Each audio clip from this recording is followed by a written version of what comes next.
கர்த்தர் அதிசயங்களை செய்கிறார் ஊழியங்கள் வழங்கும் ஜீவ வார்த்தை. இந்த நாளிலும் கர்த்தருடைய ஊழியக்காரர் உங்களை சந்திப்பதில் பெருமகிழ்ச்சி அடைகிறேன். கர்த்தர் உங்களை ஆசீர்வதிப்பார். நீங்கள் மேன்மை அடைவீர்கள். உங்கள் துக்கம் சந்தோஷமாய் மாறும். உங்களுடைய ஜெப குறிப்புகளை கமெண்ட் செக்ஷனில் அனுப்புங்க. நாங்கள் தொடர்ந்து ஜெபிக்கிறோம் உங்களுக்காக. கர்த்தர் பெரிய காரியங்களை உங்கள் வாழ்க்கையில் நிச்சயமாக செய்வார். நம்மளோட ஜெபத்தை கேட்பார். இந்த நாளிலே ஜீவார்த்தைக்கான வசனம் சங்கீதம் 17:8. கண்மணியைப் போல் என்னை காத்தருளும், கண்மணியைப் போல் என்னை காத்தருளும். பாருங்கள், சங்கீதக்காரன் அழகாக ஒரு ஜெபத்தை ஏறெடுக்கிறார். ஆண்டவரே, என்னை கண்மணியைப் போல காத்தரலாம். அப்படின்னா நம்முடைய கண்ணில் உள்ள ஒரு மணி இருக்குது.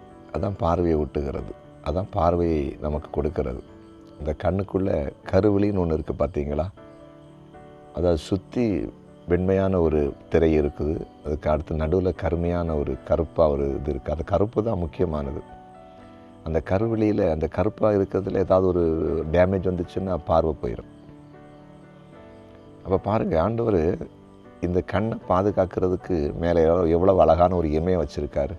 திடீர்னு ஏதாவது ஒன்று வந்தால் உடனே அந்த நொடி பொழுதில் ஒரு செகண்டுக்குள்ளே அந்த கண் இமை மூடி அதை பாதுகாக்கும்.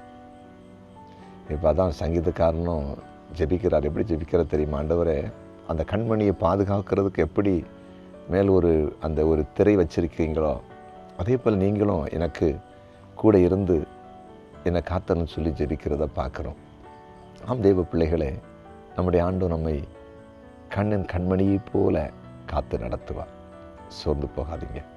ஒரு பாதுகாப்பற்ற நிலையில் இருக்கிறீங்களா? பயத்தோடு வாழ்கிறீங்களா? உங்கள் குடும்பத்துக்கு மிரட்டல் இருக்கிறதா? தனி நபருக்காக, அதாவது உங்களை தனியாக யாரோ மிரட்டுறாங்களா? அல்லது பிசாசு உங்களை நெருக்கிறானா? அல்லது வியாதி உங்களை நெருக்குதா? இந்த பூமியில் வாழ முடியாது அப்படிங்கிற ஒரு சூழ்நிலைக்கு நேராக போகிற மாதிரி தெரியுதா? பயப்படாதீங்க. இன்றைக்கு ஐயசப்பட்ட நம்ம ஜெபம் பண்ண போகிறோம். ஆண்டவர் என்னை கண்மணியை போல காத்தரலுங்கன்னு சொல்லி. கண்டிப்பாக அந்த கண்மணியை எப்படி ஆண்டவர் பாதுகாத்து வச்சுருக்காரோ, நம்ம சரீரத்தில் ஒரு பாதுகாப்பு கொடுத்து வச்சுருக்காரோ, அதே போல் உங்களை பாதுகாத்து நடத்த போகிறார். சரியா? உங்களுக்காக ஜெபிக்கட்டுமா? ஜெபிக்கலாமா? கண்களை முடியனோடு கூட வந்து ஜெபிங்க. நன்றி ஆண்டவரே, உம்முடைய வெளியேறப்பட்ட பிரசன்னத்துக்காக நன்றி. கண்மணியை போல எங்களை காக்கிறீங்கள் அன்பு தெய்வமே. ஒவ்வொருவருக்கும் நீர் பாதுகாப்பை கொடுத்து வழி நடத்துங்க. பாதுகாத்துருளுங்க. எல்லா போராட்டத்துக்கும் விளக்குங்க. சமாதானத்தை கொடுங்க. வியாதியை விளக்குங்க. பிசாசின் போராட்டத்தை விளக்குங்க. நீ பிறந்தநாளை காண்கிற ஒவ்வொருவரையும் ஆசீர்வதிக்கிறேன். ஆசீர்வாதம் எல்லாரும் இருக்கட்டும். திருமண நாளை காண்கிற ஒவ்வொரு குடும்பத்தையும் வாழ்த்துகிறேன். ஆசீர்வாதமாக இருக்கட்டும். ஆண்டவரே, வேலையில் அவர்களுக்கு வேலையை கொடுங்க. திருமணம் நடக்காத பிள்ளைகளுக்கு திருமணம் நடக்கட்டும். குழந்தை இல்லாதவங்களுக்கு குழந்தை பாக்கியத்தை கொடுங்க. ஆண்டவரே, கடன் பிரச்சனை சிக்கி தவிக்கிற குடும்பங்களுக்கு விடுதலை கொடுங்க. ஏசப்பா, இன்னும் கர்த்தருக்கு ஊழியம் செய்கிற ஒவ்வொருவருக்காக ஜெபிக்கிறேன்.